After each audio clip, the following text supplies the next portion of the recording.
صباح الخير. وين آخر واحد كان واقف هون آخر محاضرة؟ وين؟ عراق؟ وينه؟ هربان؟ طيب وشان؟ جان عندك قواعدك هون؟ أنا متخلف.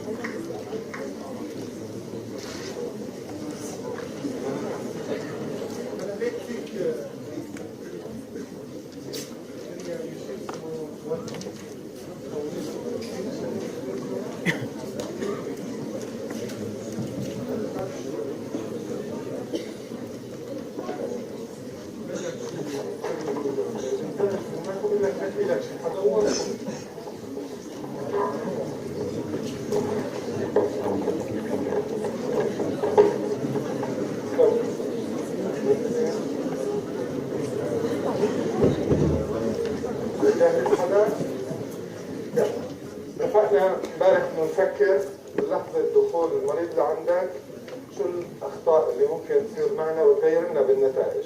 يعني بنحاول نعيش ظرف المخبر جواته فلما توصلني النتيجة اقدر افكر يا ترى هاي النتيجة بقدر اعتمد عليها ولا في عندي اشكالات متعلقة فيها وبالتالي برجعها او ما ابني عليها الاختبارات.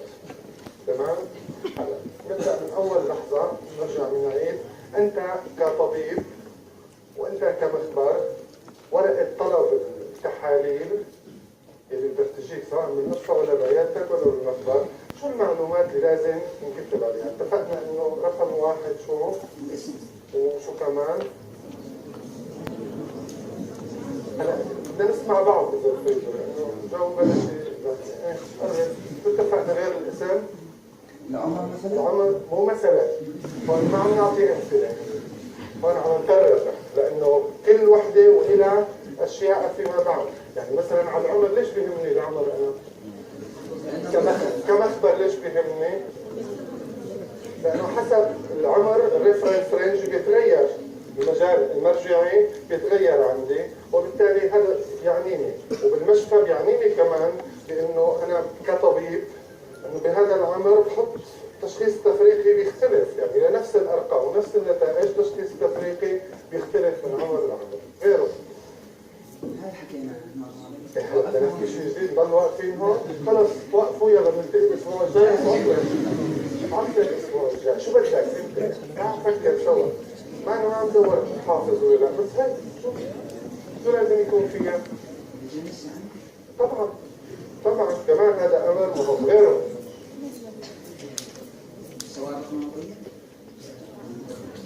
هلا هيك صرنا دخلنا بالسجل المرضى المشفى.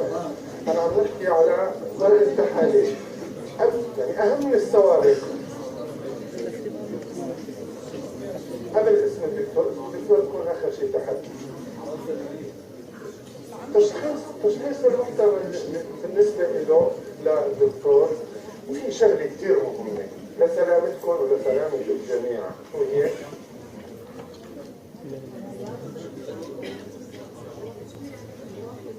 اي اختبار في شك عند المريض بعدوى او مرض ساري لازم تنتبه الكل، لازم يكون على الطلب تنبيه بشكل او بعد شوي نشوف حتى على الانابيب لازم يكون في تنبيه للكل انه هذا احتمال يكون في عدوى او يكون في مرض ساري ممكن انت تنعدي وممكن كل الاخرين ينعدوا منك. فهذا امر كثير ايضا مهم. غيره اهم شيء شو لازم يكون بالورقه؟ التحليل المطلوب. تحاليل.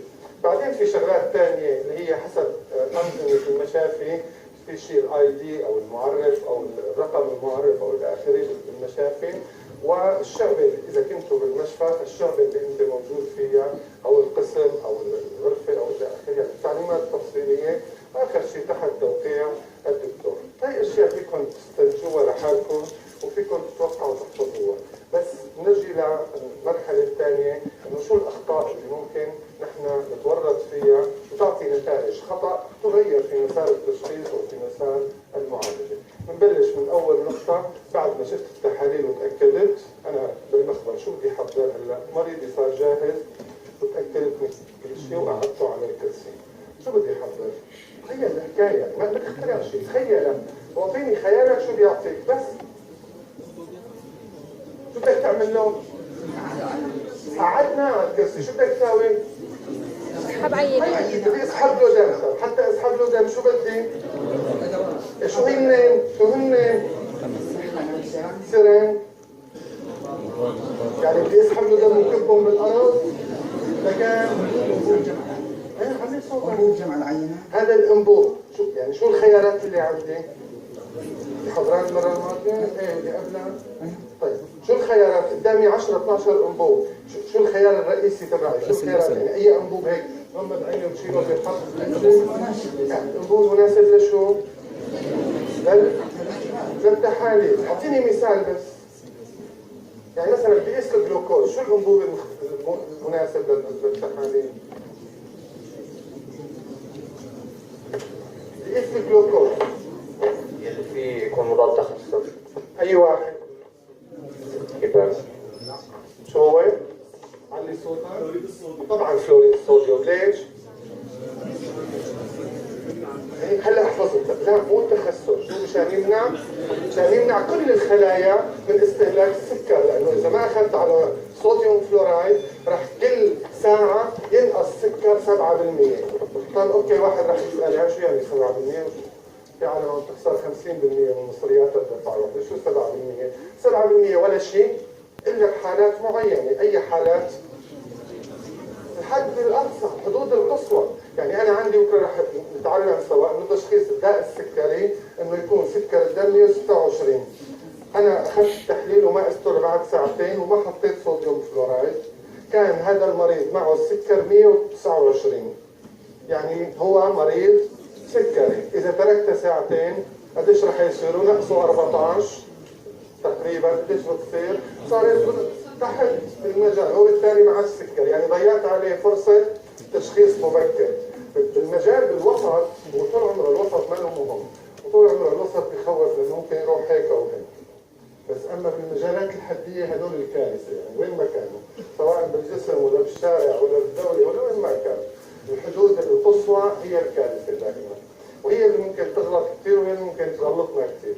فلذلك دائما هذه الاشياء مهمه جدا.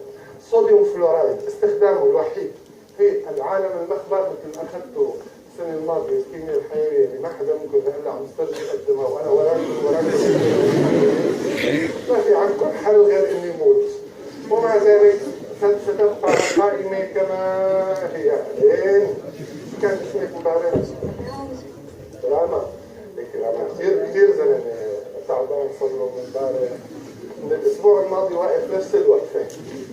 فخدي عنه شوي بنوبك ثواب. سكي الميكروفون. شكرا لك. هلا عم نحكي كلنا انه حط الشنطايه اذا بتحبي، هي مصاري كثير شيء. هلا رغم الميكروفون بنحط فوق. فهلا عم نحكي انه جينا بدنا نسحب دم من مريض واخذنا حضرنا السرنج. عيشي بالجو يا اخذنا المريض وشفنا التحاليل تبعه وعرفنا انه انابيب نختار. طبعا كيف تعرف اي انابيب تختار؟ مثل ما حكينا سابقا ومثل ما رح تمر على اشياء كثيره وموجوده عندكم بالكتاب شو الشروط. قبل ما تسحبي له الدم للمريض لنفترض طالبين له تحليل معين، شو بتساليه هيك سؤال؟ خلصنا هدول في برا، خلصنا اسئله غير هدول. يعني شو الاشياء حال طلع اشياء تتعلق بالتحليل وقد تغيرها ممكن يكون عاملها الشخص. تمام. اذا بدي اسال عن حاله الصيام، هل كل التحاليل تحتاج الى صيام؟ لا ضروري. في تحاليل بدها اوكي اكيد. يعني مثلا هلا الشيء الشائع مثل ما حكينا سابقا الشحميات اقل من 12 ساعه صيام، هذا التحليل ما صح على الاطلاق. 12 ساعه صيام. السكر انا بقبل 6 ل 8 ببساطه، يعني 6 ل 8. حتى السكر بكره رح نشوف، حتى لو اكل انا قادر افسر التحاليل، يعني في لي طريقه لتفسيرها. والاشياء الثانيه كل تحليل رح يمر نشوف شو هي الفاكتور او العوامل اللي بتاثر فيه، وعلى اساسها نعرف انه الاكل هل بس انه اكل ولا لا؟ لا بالاكل نفسه. خلينا بالاكل، هل انه بس اكل ولا لا؟ شارب ولا لا؟ شو اكلتي اليوم؟ لسه ما اكلت. طيب بس تاكلي شو بدك تاكلي؟ نوعية الأكل طبعا مهم، نوعية الأكل، ورح تشوف في تحاليل ما بتأثر أبدا فيها لا الأكل ولا نوعه، وفي تحاليل نوعية الأكل بتغير فيها تماما. في شغلة لسه أهم من الأكل، شغلة كمان بياخذها هو. أدوية طبعا، في الأدوية بدنا نسأل عنها، كل هدول بيغيروا من نتائج التحاليل. هلا بهالفترة اللي عم نحكي فيها بيشترك فيها المخبر والطبيب، أنت عم تفسر نتائجك لازم تعرف هدول الحكايات كلياتهم. لأنه بتتغير كثير. شو اعطيني شي مثال شغله انه طبيعه الاكل على الفتره الماضيه والحياه، نمط الحياه ممكن يغيروا بنتائج التحاليل. بروتينات شو في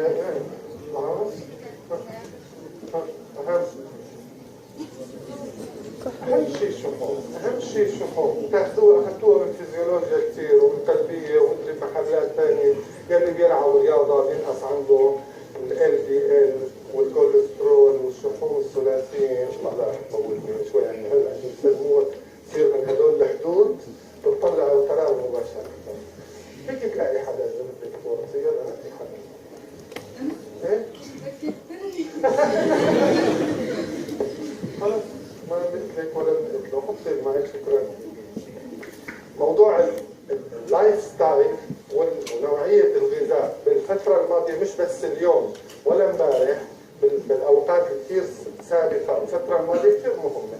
كلكم بتعرفوا انه الناس مثلا الغذاء النباتيين بتغير عنده كثير اشياء، وعلى راسها فيتامين B12 بتغير النتائج. التمارين الرياضيه بتغير كثير بالكرياتينين، بتغير بالكرياتين، بتغير بالHDL بالLDL بالليبيد بروفايل، بتغير بالLDH بالاشياء كثيره، وكلها موصوفه مكتوبه بالكتاب. كرم بضل بهز راسه وهو قاعد جوا، تعال شوفك برا كيف بتهز راسك. شيك هالميكروفون ونكمل حكايتنا بعد الاثنين اللي انهزموا. انت طبعا ما بتنهزم، جماعة الجزيرة هيك دائما طاحشين. طيب بلشنا هلا، حضرنا السرنج، حضرنا الانبوب، كل شيء تمام. برجع بذكر الانبوب، انتبه في كثير اخطاء وحكينا عن المره الماضيه. يعني مثلا الكالسيوم على الاديتا شو، وبالتالي ليش تطلع، كيف تطلع نتيجه المريض؟ غير مقروء، تطلع كثير منخفضه وتفكر انه المريض رح يموت وهو ما بو شيء. الفايبرينوجين والسيرم كمان صفر، هذول بدي انتبه عليهم كلياتهم. طيب هلا بلشنا بدنا نسحب دم. بدنا نسحب دم طبعا بنحط العصابه او التورنيكيت وبنلفها على الساعد ونبلش بدنا نسحب دم. انا وعم بسحب دم بهاللحظه شو اكثر شيء بخاف منه؟ على التحاليل مش على المريض. المريض اذا داخ ما في مشكله، من سطحه ارفع له رجليه لفوق وعادي. طبعا بالمرتبه الاولى العقامه، يعني اراعي الشروط. لا اهم ابدا، انا عم بحكي للتحاليل مش للشخص، لنتيجه التحاليل. اهم شيء نوع الدم وريدي او شرياني؟ اكيد وريد، يعني نحكي وريد، اكيد بدي اسقط وريد مشان تطلع منه دم.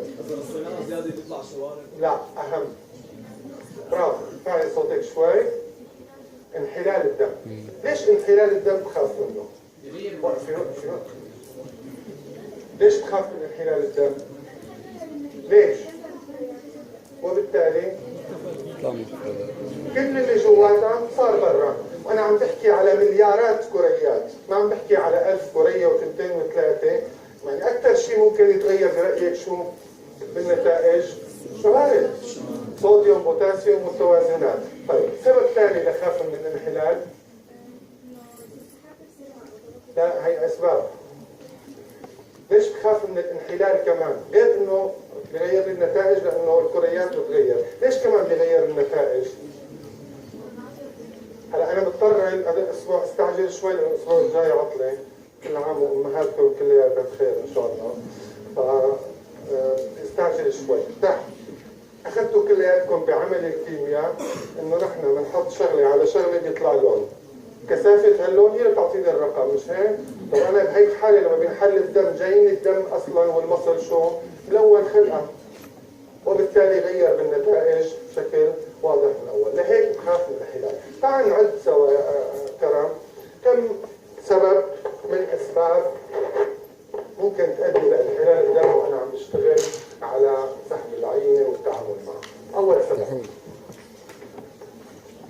خاطر بالي ولا سبب؟ لا بدك تفكر، أنا بعرف إنه هو خاطر بالك ومانك حافظ الرسم، بس بدنا نفكر. هلا إذا كنت هالشوط وطولت المحاضرة نبلش شرح شغلات. يعني طب تخيل العملية أنت، تخيل العملية. ممكن يعني أثناء عملية السحب ممكن الإبرة اللي ندخلها بطريقة خاطئة ممكن يعني تكون عملية طريقة خاطئة بيطلع الدم هيك بيطلع بقعة زرقاء وبيصبوا عليه البوع المخبر مع الجرعة عندك، إذا مش هيك. برجع بقول أنا عن شو عم نحكي؟ عن نتيجة التحليل، وبالتالي شو الأشياء اللي ممكن أعملها تغير، لا يعنيني المريض، شو العمر؟ سوء تخزين العينة ممكن بالشروط غير مناسبة بدرجة حرارة غير ولا مناسبة. كلام سادة بالسحب هلا بدنا نخزن؟ في حدا عم يخزن بالأيام؟ سادة بالسحب؟ شو؟ تعال عندي تعال كرم ما في فايدة بس يعني عم نتذكر نحن عم نحفظ رسم. تعال تعال نطوط يلا لبين ما يجي. أول شغلة خلينا نعقل، ما هيك؟ أول شيء بدنا نعقل. إذا بتعقل ودغري بتحط الإبرة دغري صار فرق تغير بالضغط الحلولي وفرط الدم، فلذلك شو بنعمل؟ نعقل بالكحول ونتركه لينشف وبعدين بنسحب الدم. هي رقم واحد. أعطيني تحليل واحد في الكون لا يمكن أو لا يجوز ولا يسمح فيه باستخدام الكحول للتعقيم. كحول ولا فكر فيه، فكر. بعرف انك ما بتعرف، انت جاي تقول شغله فانا حرفتك على شغله ثانيه، فانت ممكن تكون بكره بالطب عم تعالج سمر لانه اذا اليمين عم توجعه وضبطها كثير، بتلاقي وحده اجتك ثانيه عيونها عم يوجعوها، فبدك تروح لهنيك دغري ما بصير توقف لانه العيون اهم من الايدين. تحليل دم. كان شو عم تحكي؟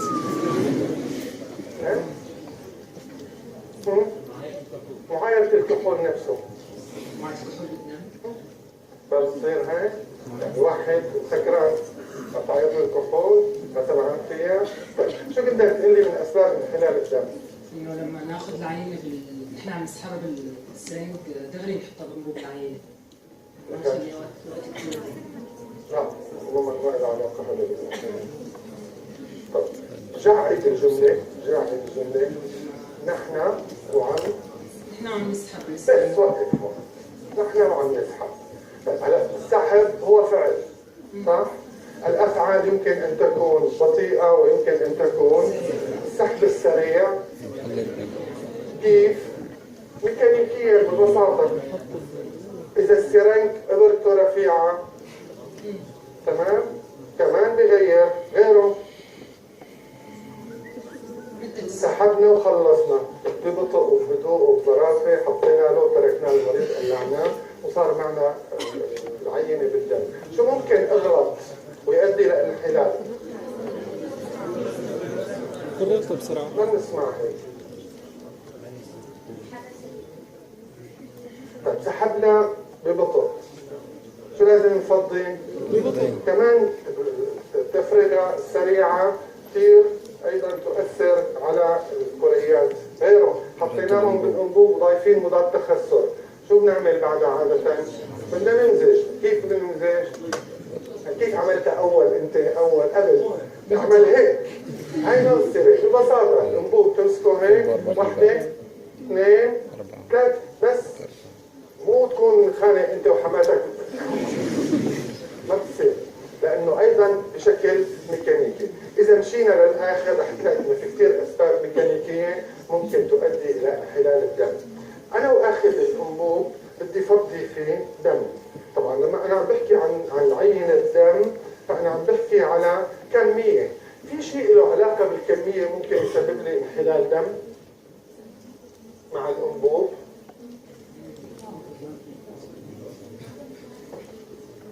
على هيك اجابتك وخياراتك. عدم تناسب بشو؟ التركيز اسمه. تمام؟ تركيز، لانه انا بتلاقي كل الانابيب معلمه بخطوط، هدول الخطوط هي بتوصل لعندها، انت بتعبيها مش اكثر من هيك، اكثر من هيك هيك او اقل من هيك رح يختلف الضغط الحلولي، وبالتالي ممكن يؤدي يا اما للكرمشه تبع الكريات الحمر، وبالتالي بيتغير حجم البلازما او السائل اللي رح تاخده، يا اما تؤدي الى انفجار الكريات الحمر.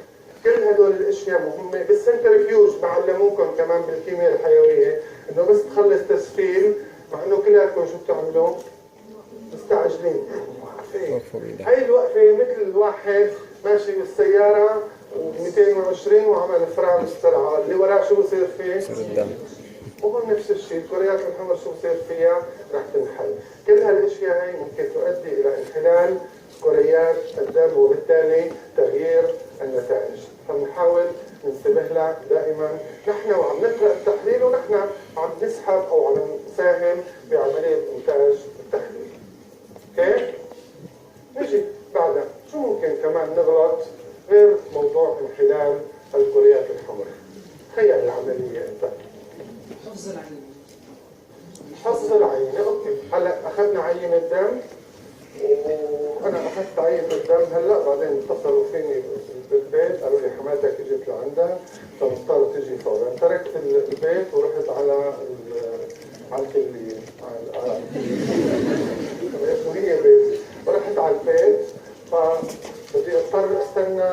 عادة انت لما بتشتري ايس كريم وما قادر تاكله هلا لانه رفيقك عندك، واذا رفيقك عندك بده ياكل نصهم، فشو بتعمل؟ تحطهم بالبراد على الاقل، ما هيك؟ طيب فينا نحط عينة الدم الكامل بالبراد؟ شروط حفظ جيدة ممكن؟ إذا باردة يعني؟ مش في براد بتكون ساخن؟ والله هلا على قطع الكهرباء. لا مو بالفريزر، عم نحكي على البراد. الفريزر ما عاد يشتغل. شو؟ فينا ولا ما فينا؟ ليه؟ مش معنى الايس كريم بس مشان رفيقك ما ياكل هاي المصير؟ ليش بتتكسر؟ بتتخسر ولا بتتكسر؟ كان لازم يشتغل 37 نفس الاشتغال على الجسم. بدنا نحكي على يمكن 36 يمكن 12 يمكن 10. سؤالي محدد، فيني احطها بالبراد ولا لا؟ بتتوقع لا، ليش لا؟ هذا التوقع ادعمه بشي شغله؟ لانه غيرنا درجة الحرارة الطبيعية. شو يعني؟ ما انت بتكون قاعد بالبيت بدرجة حرارة 37 تطلع على الشارع تنحل يعني؟ ممكن تأثر على الكريات. ممكن تأثر على مكونات الدم. كيف؟ تفضل بس علي صوتك تثبيت. بالتأكيد درجة الحرارة الباردة رح تثبط لي مضخة الصوديوم والبوتاسيوم. شو بتعمل عادة مضخة الصوديوم والبوتاسيوم؟ لوين؟ الصوديوم عادة برا أكثر من جوا.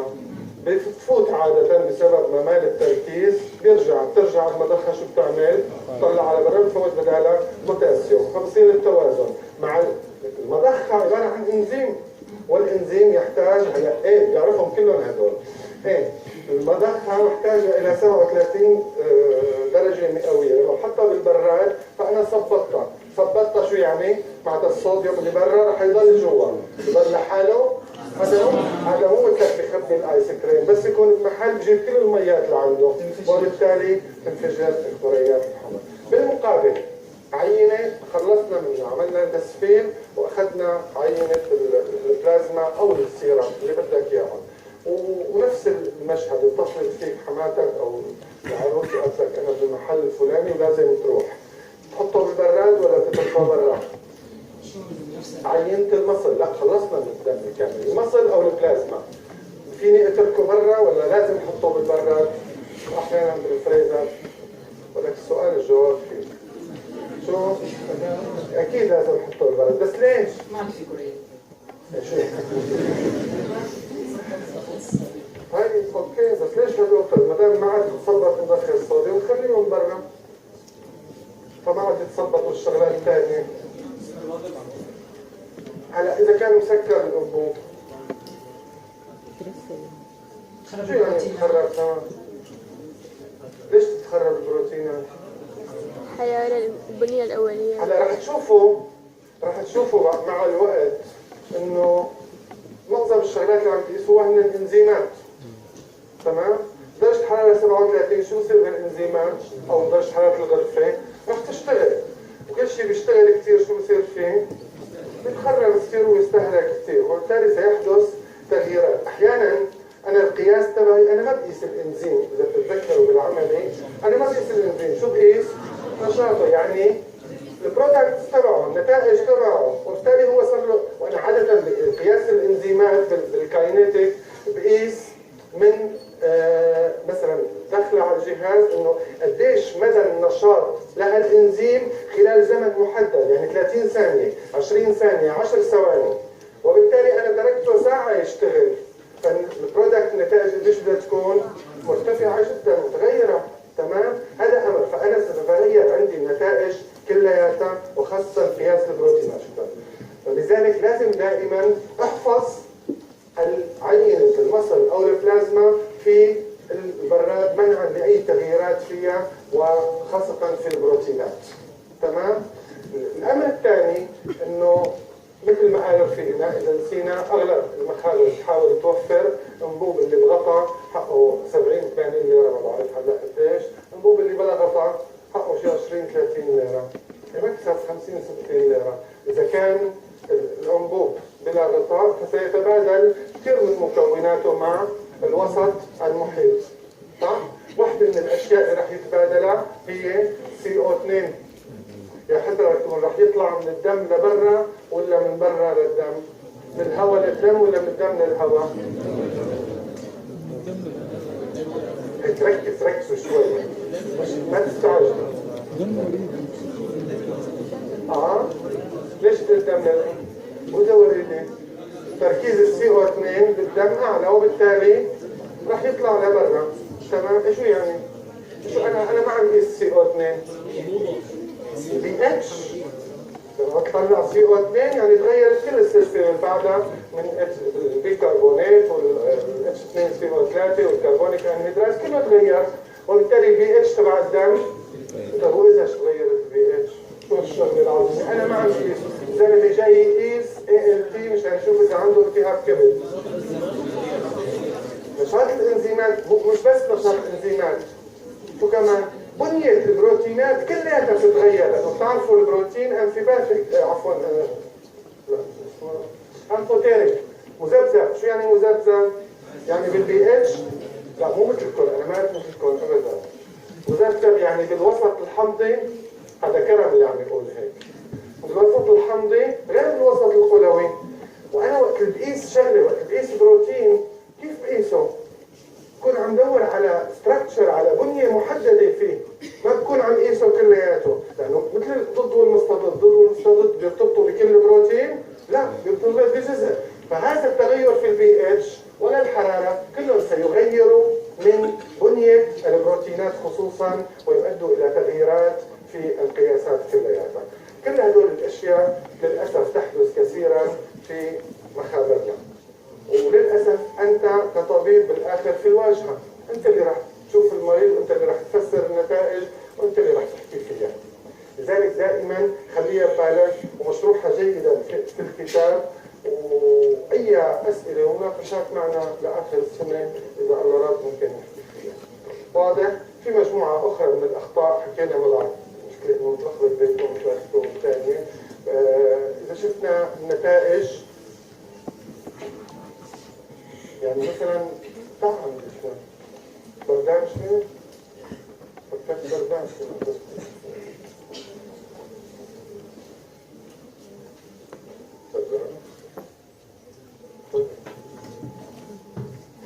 أنا مثلا شو بتتذكر من اختبارات التهاب الكبد؟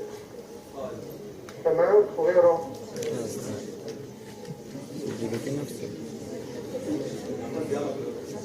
جاما جي تي، جي تي، وغيره؟ بالأوروبي. تمام؟ طيب أنت بالإسعاف، أوكي؟ ومريض جاك، أنت مسؤول عن الإسعاف، طلبت له التحاليل المطلوبة، تمام؟ وبعد شوي جاك تليفون وطلعت. اجت بعدك سمر، طلعت على النتائج لقيت ما يلي. طبعا مريضك شو هو؟ أصفر كثير، وحتى تعبان كثير ومش قادر يحكي ولا يتحرك، فأنت شاكك التهاب كبد. فتطلب له تحاليل وبتروح. تجي سمر بعدين تطلع على التحاليل، بعد شوي تجي النتائج من المخبر، بتلاقي التحاليل التالية: أميلاز 2600،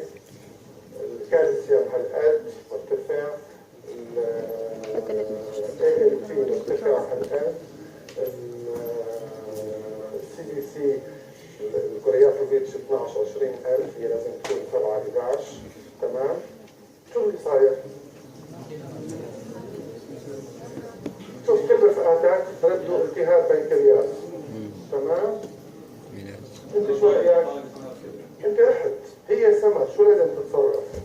شو اللي صار معها؟ او خلينا نقلب بالعكس، هي طلبت وانت اجيت ولقيت النتائج، انت شايف قدامك واحد اصفر غير اللي طلبته، يعني اللي اجاني تحليل غير اللي انا طالبه. انت ما بتعرف شو طالبه سمر، هي اللي طالبته انت شفتها، شو اللي صاير معناتها؟ تمام. هي كثير بتخافوا من اللي هو التبديل. لما تقرا نتائج تحاليل وتطلع وتلاقي انه هالنتائج ما لها علاقه بهي الحاله، يعني ببساطه هيك باليومين، يعني انا بعد يعني هذا اخر سنه لازم يكون بذهنك كل مرض تحليل رئيسي لازم تقدر تلاقيه. التهاب بنكرياس اميلاز، التهاب كبد ALT وجاما GT، التهاب او شك نقص ترويه قلبيه CKMD او بروتين، هذول لازم يكونوا بذهنك بحيث تعرف انه والله التحاليل اللي جاي هي لهذا الشخص ولا لغيره. وكثير بصير تبديل بالعينات خاصه بالمشافي المزدحمه وبالحالات المزدحمه، يعني الحالات الاسعافيه اللي بيكون فيها حادث او طارئ برا تلاقي عدد كبير والكل عم يشتغل بسرعه وبالتالي احتمال الخطا كمان بيكون اكبر ووارد. تمام؟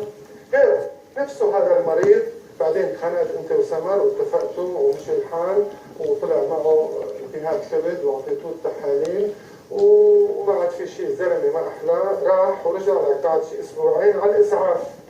تمام؟ جاي طلق ناري عنده بالفخذ هون بس ما واصل للعظم، بس شو؟ العضلات. تمام؟ وتاريخه شو هو؟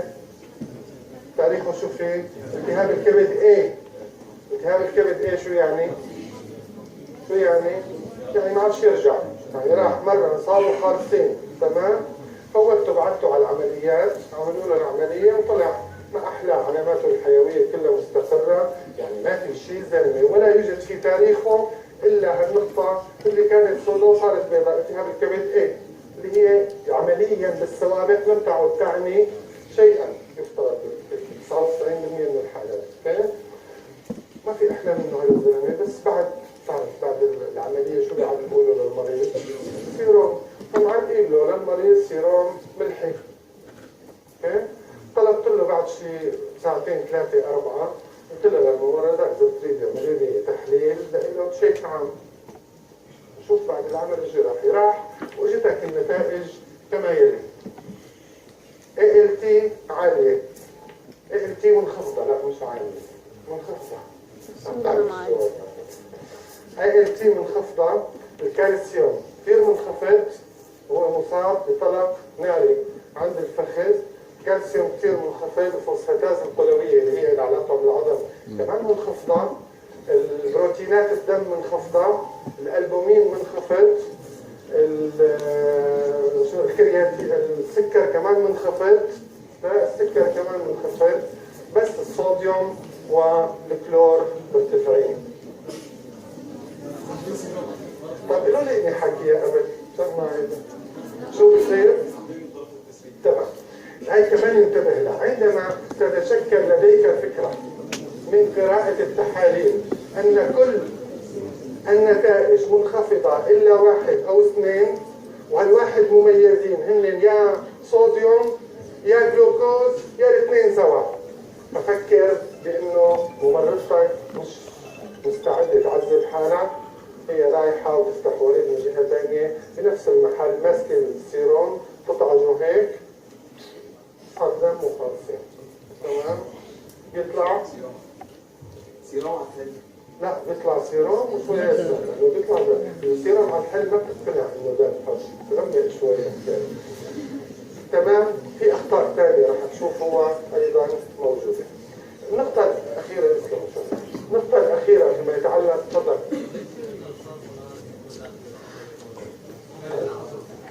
هقولها هي حالة مش ليش ممكن تدخل إذا بدك ندخلها بالامتحان ونفوت لك إياها على العظم وبسألك عنها تكرم عينك ولا يهمك. خلص وعيت مني لك بالامتحان رح أوصل لك إياها للعظم. منيح هيك؟ تكرم. النقطة الأخيرة اللي هي point of care testing اللي هو الاختبار في نقطة الرعاية.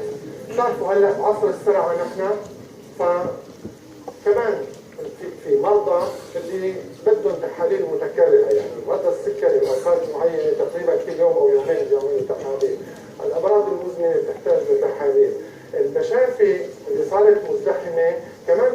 احنا شيء سريع احيانا، حالات الاسعافيه بتحتاج شيء سريع. فبلشوا من زمان يعطوا اجهزه جديده بتعطيني نتائج واختبارات باللحظه. كلكم اكيد سمعانين باختبار تبع السكر، انه بشكل ابره ونحطها وتطلع النتائج. هل هذه النتائج دقيقه؟ بالتاكيد لا. بس هي الفكره فكره وحيده بس لكم، انه هي دقيقه بالنسبه إلها. بالنسبه إلها يعني ضمن منظومتها هي دقيقه. شو يعني؟ يعني هلا قست واحد سكر دم طلع 127، هل هو اذا قسته بالمخبر رح يطلع هيك؟ اكيد لا. تمام؟ هلا اكثر ولا اقل كمان وقت السكر اللي بنحكي فيها الدم الشعري ولا الدم الوريدي ولا الدم الشرياني، كل هدول بيختلفوا عن بعضهم، مش هذا المهم. بس مع الاختبار اللي انا عم بعمله بالمخبر هي مش صح. تمام؟ ليش كان بعملها اذا مش صح؟ هذا المريض بده يعمل اليوم وياخذ الانسولين تبعه وبكره يعمل تحليل. فبكره بالنسبه لليوم واللي بعده بالنسبه للي قبله كمقارنه هي صحيحه. بس اذا بدي قارنها مع المطلق، مع الكرايتيريا او المعايير اللي انا حاططها، فهو امر ما دقيق على الاطلاق بمفهوم الدقه والحساسيه والنوعيه. وهذا شو الفكره؟ دائما ننتبه له، لانه كثير تنسى. يقول لك انا قست الدم طلع عندي هالقد وطلع بالمخبر هالقد. شو هالمخبر ما بيعرف يشتغل؟ طبعا هو الصح، كل واحد منا هو الصح. هاي اثنيناتهم ممكن يكونوا صح، اثنيناتهم ممكن يكونوا غلط. بس لذلك المهم بالبوينت كير تيستينج، خاصه الشخصيه اللي بياخذوها اصحاب الامراض المزمنه، المهم فيها هي المقارنة، وليس المقارنة معها نفسها وبالظروف نفسها. يعني اليوم كمان أخذته على الواقف للتحليل، بكره لازم يكون على الواقف، لأنه إذا نايم المريض التحاليل تتغير غير إذا واقف وغير إذا قاعد.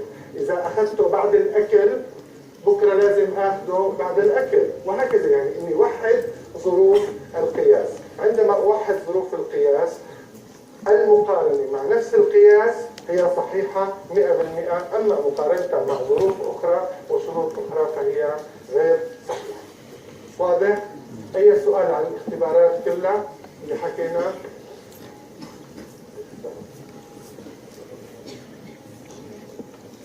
طيب، هلا كل واحد منكم على الدفتر إذا بتريدوا نعمل خط هيك من فوق لتحت على الصفحة، من فوق لتحت، يعني نقسمها بالنص.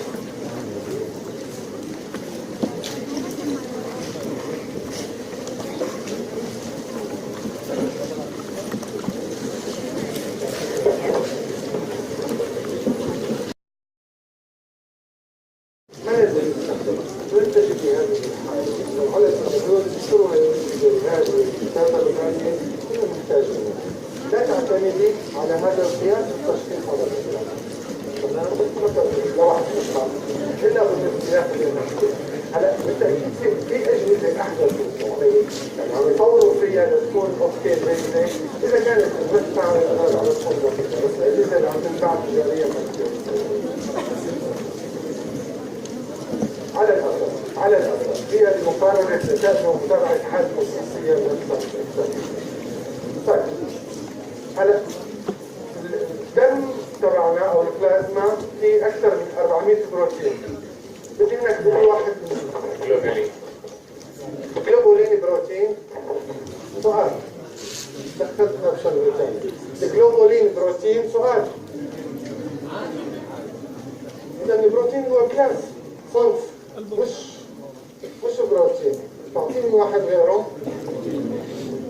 فبرينوجين. حطوه على اليمين إذا بتريدوا. فبرينوجين. البومين تحته.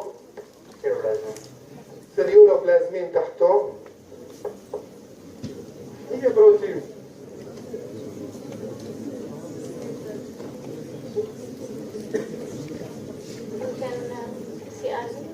سي ار بي تحته. بعد منك عم نحكي عن بروتين. عندنا جلوبولين الجاما جلوبولين كمان تحته.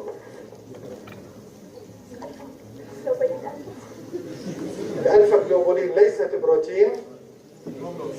بروتين. بروترومبين تحته.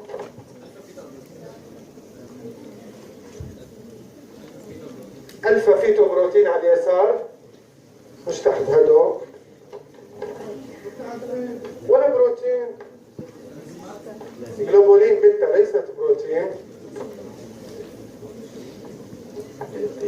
ALT هو بروتين ALT؟ لا. الانزيم شو هو عفوا؟ الانزيم شحميات والله ما بتعرف شلون. اذا ALT على اليسار شو غيره؟ AST على اليسار، فيريتين على اليمين، لازمينوجين على اليمين. اعتذر عن الكلام. فلاني تيروكسين بروتين يا شباب.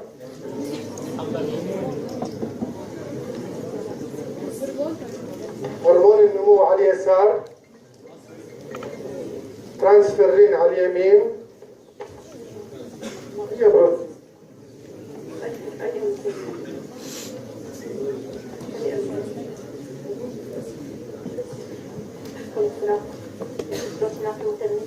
بروتينات المتممة على اليمين. اليوروبين مش بروتين. عم يكتب منهمك فبعتذر راح سارع.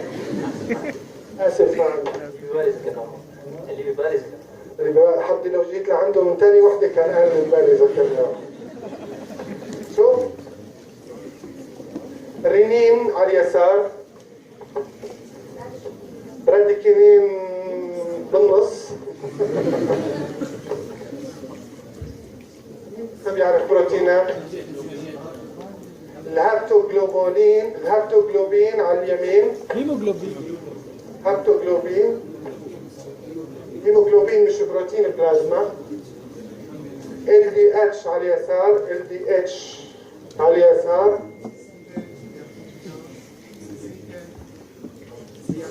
CT على اليسار. ترانسفيرين حكوها غيره جوا هون. بوليميريز بالدم. الانتي بودي او الاضداد على اليمين، يعني هدول الجلوبولينات المناعيه. ما حاجه، ما هي على حاجه. بس مو عيب عليكم طلاب سنه ثالثه السنه الجايه 30 على المشفى، قديش طلعوا والله كم واحد؟ 10 من اصل 400. كثار ما هيك والله كثار عليكم. رأسكم الصغير لا يحمل. طيب سؤال صغير بس للشاب اللي لابس اخضر، انت ما كتبت؟ بلاها من جنبه كتب. قوم وقف هيك، القي نظر عليهم هدول، ارفعها هيك هيك. تعرف بالدنيا كلها في يمين ويسار واثنيناتهم اسفل من بعض، بس هدول الاثنين اللي قدامك ليش حطينا يمين ويسار؟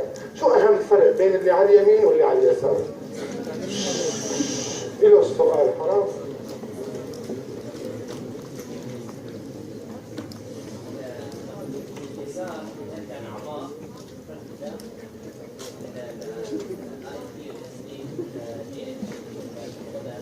والانسولين والهرمون النمو ايه، واللي على اليمين